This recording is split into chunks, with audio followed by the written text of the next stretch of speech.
Halo pemirsa, bagaimana kabar Anda? Senang sekali Warta UKM bisa kembali hadir bersama saya Cynthia Gesino. Selama 30 menit ke depan kami akan sajikan beragam informasi seputar usaha kecil menengah yang telah dirangkum kantor berita Antara. Nah pemirsa, inilah Warta UKM selengkapnya.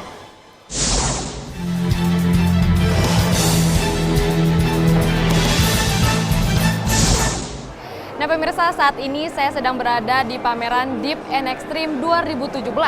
Pameran yang ditunggu-tunggu oleh para pecinta petualangan, olahraga, dan air. Namun sebelum kita bahas lebih lanjut, ada informasi seputar limbah kabel bekas yang mampu disulap menjadi gitar listrik. Seperti apa? Berikut liputannya.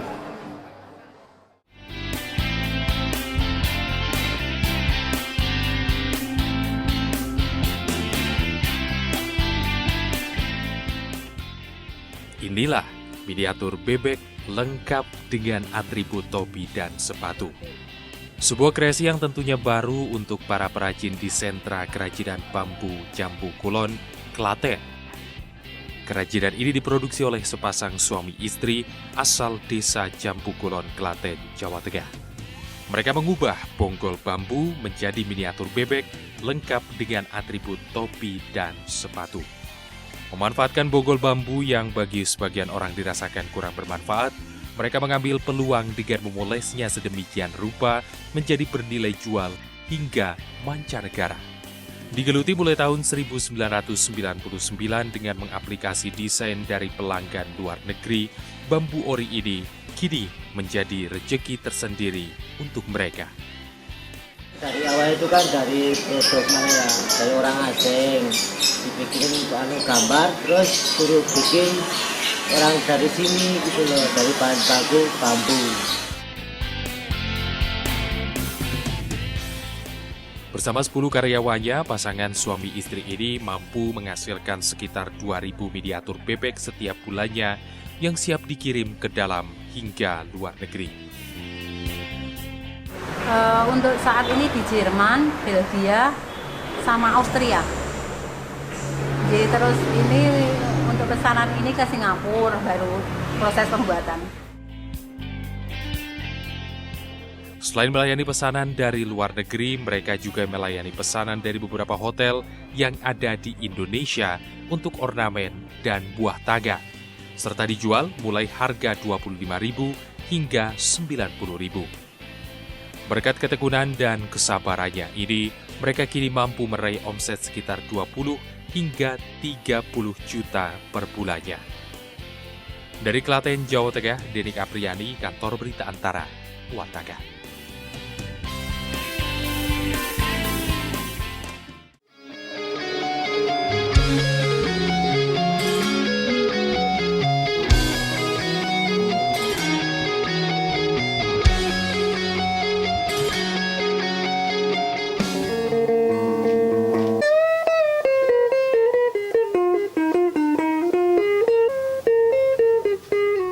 Suara merdu terdengar dari petikan gitar yang dimainkan Totok Haryanto, warga Bondowoso, Jawa Timur yang menghuni rumah singgah dinas sosial setempat.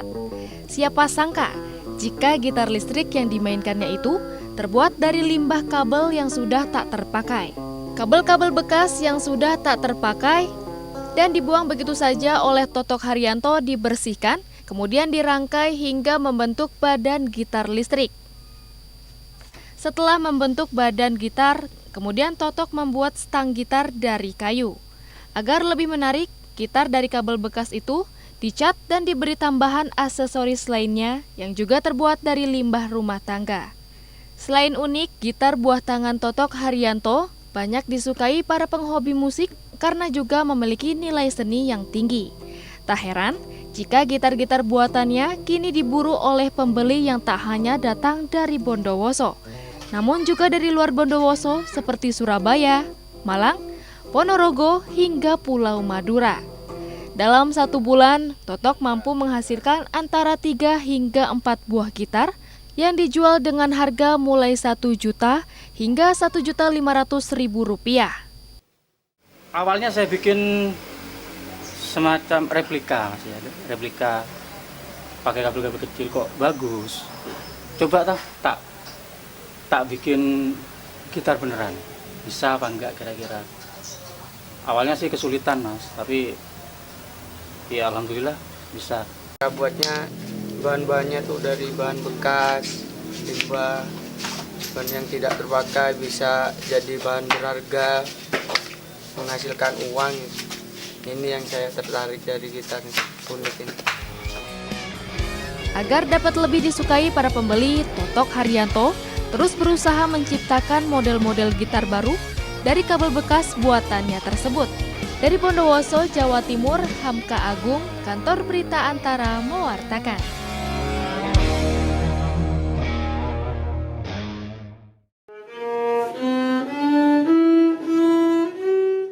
Alunan suara dari alat musik berdawai ini merupakan buah karya dari seorang perajin di Sukoharjo, Jawa Tengah. Berlokasi di Desa Pondok Grogol, Sukoharjo, Andri Martanto, seorang perajin biola, tetap bertahan dari minimnya perajin biola di Sukoharjo.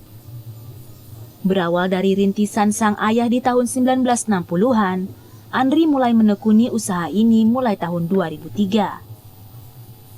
Berbekal keterampilan dan usaha keras yang diturunkan sang ayah, kini ia mampu memproduksi biola dari berbagai jenis kayu.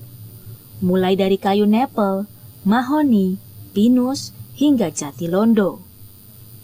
Bagi penggemar musik berdawai khususnya biola, Andri dapat membuatkan biola dari berbagai ukuran, warna, dan bentuk sesuai pesanan. Meski semakin sedikit perajin biola yang bertahan di sentra perajin kayu berdawai khususnya di Sukoharjo, Andri tetap meneruskan usaha ini dengan tantangan kemajuan zaman. Bukan karena hanya penghasilan berupa materi yang didapatkan, ia mengaku senang karena dapat berkarya dalam pembuatan biola. Awal mulanya dari orang tua, turun-temurun ya Mbak. Dari tahun berapa ini Mas? Tahun berapa ya Mbak ya? Kalau berdiri sendiri 2003, mulai 99 itu juga ada produksi. Sebelum itu juga sudah, kita kan harus dari orang tua, mulai dari SD itu udah belajar. Dalam 1 bulan, Andri mampu menghasilkan hingga 4 lusin alat musik biola yang siap dikirim ke pelanggannya secara ecer ataupun grosiran ke seluruh Indonesia. Tersedia dalam berbagai ukuran, Andri mematok harga mulai dari 300.000 hingga jutaan rupiah sesuai bahan dan kerumitan proses pembuatan. Bagi para pemilik alat musik, Andri juga dapat melayani servis biola dalam segala bentuk dan merek. Dari Sukoharjo, Jawa Tengah, Denik Apriani, Kantor Berita Antara mewartakan. Nah pemirsa, jangan kemana-mana karena usai jeda berikut, Warta UKM akan segera kembali. Tetaplah bersama kami.